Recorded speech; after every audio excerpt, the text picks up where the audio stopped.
لوگ کہتے ہیں قرآن سے ماتم دکھاؤ، لوگ کہتے ہیں قرآن سے یا حسین دکھاؤ. میں ابھی قرآن سے یا حسین دکھاتا ہوں. حضرت یعقوب روزانہ، ایک دن نہیں، محرم میں نہیں، 10 دن نہیں، حضرت یعقوب نے سال ہائے سال روزانہ ماتم کیا ہے. اور کس کا ماتم کیا؟ جس کے زندہ ہونے کا یقین تھا.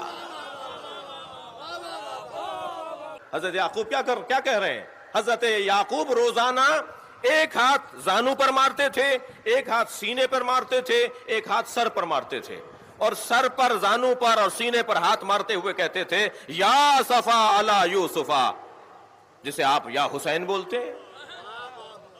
قرآن کی آیت سنا رہا ہوں نا میں آپ کو. اور نہ صرف زانو پر، سینے پر اور سر پہ ہاتھ مارتے تھے حضرت یعقوب، بلکہ وَبْيَضَّتْ عَيْنَاهُ، اس کی بعد والی آیت، وَبْيَضَّتْ عَيْنَاهُ فَهُوَ قَدِيمٌ، اور اتنا روتے تھے ماتم کرتے ہوئے کہ رو رو کے حضرت یعقوب کی آنکھیں سفید ہو گئیں. انہوں نے یہ بات کی ہے، اور انہوں نے، یعنی مجھے بڑا افسوس ہوا قرآن سے آیات پڑھ کے نا، سورہ یوسف سے.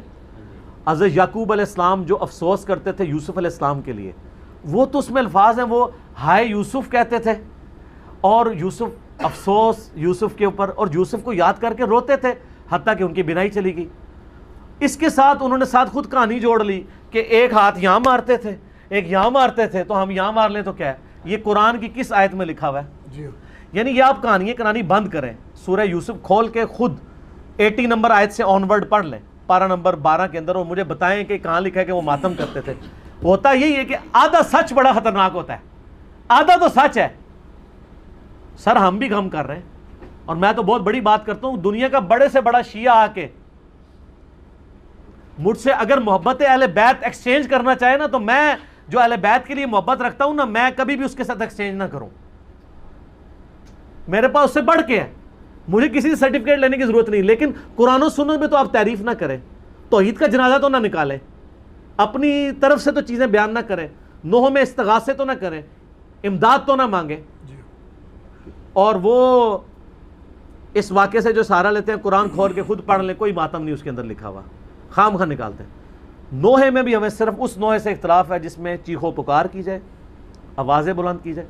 اگر تعریفی کلمات کوئی کہتا ہے، حضرت حسین ابن علی پہ مرثیہ پڑھے، نوحہ پڑھے، ہمیں کوئی اعتراض نہیں ہے. ہم نے خود اپنے شعیب بھائی سے یہاں پڑھوایا تھا، سید نے کربلا میں وعدے نبھا دیے ہیں. تو یہ تو اہل سنت کے ہاں بھی چل رہا ہوتا ہے، ہمیں تو کوئی اعتراض نہیں ہے اس کے اوپر.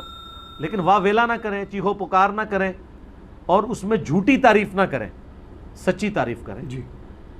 اور ان سے مدد نہ مانگیں، بلکہ ان کے لیے اللہ کے حضور دعائے رحمت کریں، اور صلاۃ بر محمد وآل محمد، اللہم صلی علی محمد وعلی آل محمد. وہ تو بخاری مسلم میں حدیث ہے کہ لوگ جو ہیں میت پہ نوحے پڑھ رہے ہوتے ہیں، اور اس میت کو عذاب ہو رہا ہوتا ہے. کیوں؟ وہ میت اس قابل ہی نہیں ہوتی کہ اس کی وہ تعریف بیان کی جائے. ٹھیک ہے، نبی علیہ السلام کی میت پہ بھی صحیح بخاری میں آتا ہے، حضرت ابوبکر جب حجرہ عائشہ میں داخل ہوئے تو یہاں پہ بوسہ دیا ماتھے پہ، اور کہا یا رسول اللہ، آپ پہ اللہ 2 موتیں جمع نہیں کرے گا. ایک موت آپ کا مقدر تھی، وہ آ چکی، اب آپ ہمیشہ کی زندگی میں ہیں، آخرت کی زندگی میں. روئے. حضور کی زندگی میں بھی، بعد میں بھی لوگ کہتے تھے میرے ماں باپ کو قربان نبی صلی اللہ علیہ وسلم پہ، تعریفی کلمات کہتے تھے، ایسے ایسے الفاظ استعمال کرتے تھے. لہٰذا جس چیز سے ہمیں اختلاف ہے وہ یہ ہے. اور میں سوگ حسین کے اوپر بھی تھوڑا سا عرض کر دوں. اس میں دیکھیں، سوگ تو 3 دن ہے، بخاری مسلم میں حدیث ہے، جو عورت اللہ اور یوم آخرت پہ ایمان رکھتی ہے اس کے لیے جائز نہیں کہ وہ 3 دن سے زیادہ سوگ کرے سوائے اپنے خاوند کے مرنے پہ، وہ بھی 4 مہینہ 10 دن. غم حسین الگ چیز ہے. آپ غم حسین کو ختم کرنا چاہتے ہیں، کر کے بتائیں. جناب 900 سال تک ممبر آپ کے قبضے میں رہے ہیں، تینوں براعظم آپ کے قبضے میں رہے ہیں، لیکن آپ آل امیہ اور آل عباس کی بدماشیوں کو چھپا نہیں سکے. آج ہر طرف حسین حسین ہی ہے الحمدللہ، اور دن بہ دن بڑھ رہی ہے. ہماری ویڈیو سے پہلے کیا حال تھا، اب تو سب لوگ کانفیڈنس لوز کر چکے ہیں. اب تو وہ کہہ رہے ہیں خدا کے لیے یزید سے ہمیں لعنتیں کروا لیں، یزید کے ابا جی کو چھوڑ دیں. اب ہاتھ پاؤں پکڑنے پہ آ گئے ہیں. اب یزید تو ڈسکس ہونا ہی بند ہو گیا، کیونکہ ہم نے بتایا کہ اصل بندہ کون ہے، اصل مسئلہ کیا ہے، ٹوٹی کمند کہاں. تو غم حسین باقی ہے. مسند احمد میں حدیث ہے، غم حسین حضور نے زندگی میں بھی کیا ہے. علی بن ابی طالب کہتے ہیں میں حضور کے پاس حاضر ہوا، آپ نے حسین ابن علی کو گود میں اٹھایا، زاروں قطار رو رہے ہیں. میں نے کہا یا رسول اللہ میرے ماں باپ آپ پہ قربان، یہ آپ کی حالت کس نے کی ہے؟ اور یہ حدیث سٹارٹ کہاں سے ہوتی ہے؟ مولا علی جو ہیں وہ جنگ نہروان کے لیے جا رہے ہوتے ہیں، نینوا نامی جگہ پہ، صحیح حدیث ہے مسند احمد کی، تو آپ نا وہاں کہتے ہیں اصبر یا ابا عبداللہ، اے ابو عبداللہ صبر کرنا۔ تو ساتھی پوچھتا ہے کہ حضرت علی آپ کس سے باتیں کر رہے ہیں؟ تو حضرت علی حضرت حسین سے باتیں کر رہے ہوتے ہیں، حالانکہ حسین ساتھ نہیں تھے، لیکن ایک نعرے کے طور پہ کہ میرے بچے صبر کرنا۔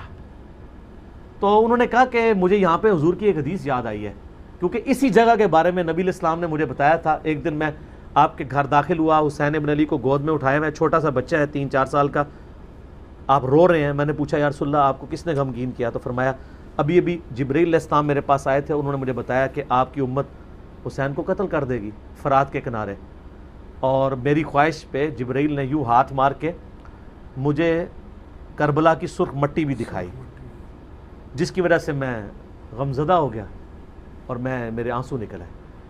ابھی واقعہ ہوا نہیں ہے، واقعہ ہونا ہے 50 سال بعد، غم حسین پہلے ہے۔ اور واقعے کے وقت کیا ہوا ہے وہ بھی مسند احمد میں متواتر حدیث ہے، ابن عباس کے 8 شاگردوں نے یہ روایت کی ہے، شیخ البانی، شیخ زبیلی دونوں نے صحیح کہا ہے، اہل حدیث بھی صحیح مان رہے ہیں۔ اور یہ وہ حدیث ہے جس کی وجہ سے میں نے یہ فکر حسین اور غدیر خم کے اوپر آواز بلند کی۔ وہ حدیث کیا ہے؟ مسند احمد میں ہی ہے۔ عبداللہ ابن عباس کہتے ہیں کہ ایک دوپہر میں نے خواب دیکھا کہ نبی علیہ السلام پرانگدہ حالت، بال بکھرے ہوئے اور کپڑے بھی آپ کے گرد آلود ہیں، جیسے مشقت کے آثار ہیں، آپ کے ہاتھ میں خون کی ایک شیشی ہے۔ تو میں نے کہا یا رسول اللہ میرے ماں باپ آپ پہ قربان، آپ کی کیا حالت ہے؟ تو آپ نے فرمایا کہ میں صبح سے حسین اور اس کے ساتھیوں کا خون جمع کر رہا ہوں۔ یہ ایک تمثیل آپ علیہ السلام کو دکھائی گئی، یہ نہیں تھا کہ آپ وہاں فزیکلی موجود تھے، ایک تمثیلاً دکھایا۔ تو کہتے ہیں میں گھبرا کے اٹھا، ابن عباس کہتے ہیں میں نے وہ دن اور تاریخ یاد رکھی، اور بعد میں ظاہر اس وہ انٹرنیٹ نہیں تھا، ٹیلی فون نہیں تھے، کئی ہفتوں بعد خبر آئی کہ اسی دن یعنی 10 محرم 61 ہجری کو حسین ابن علی کو مظلومانہ شہید کیا گیا ان کے ساتھیوں کے ساتھ۔ تو غم حسین تو نبی علیہ السلام کو اللہ کی جنتوں میں بھی ہے، اور میں اہل حدیثوں کے لیے اور دیوبندیوں کے لیے، کیونکہ ان دونوں کا مشترکہ روحانی ابا جی ہیں اسماعیل دہلوی، جس نے وہ گستاخانہ کتاب تقویۃ الایمان لکھی ہے، لیکن اس میں اس نے صحیح باتیں بھی کچھ لکھ دی ہیں۔ تذکیر الاخوان ما تقویۃ الایمان چھپی ہوئی ہے، اس میں اس نے لکھا ہے کہ یہ حدیث اس بات پر گواہ ہے کہ نبی علیہ السلام حضرت حسین کی وفات پر جنت میں بھی غمزدہ ہیں۔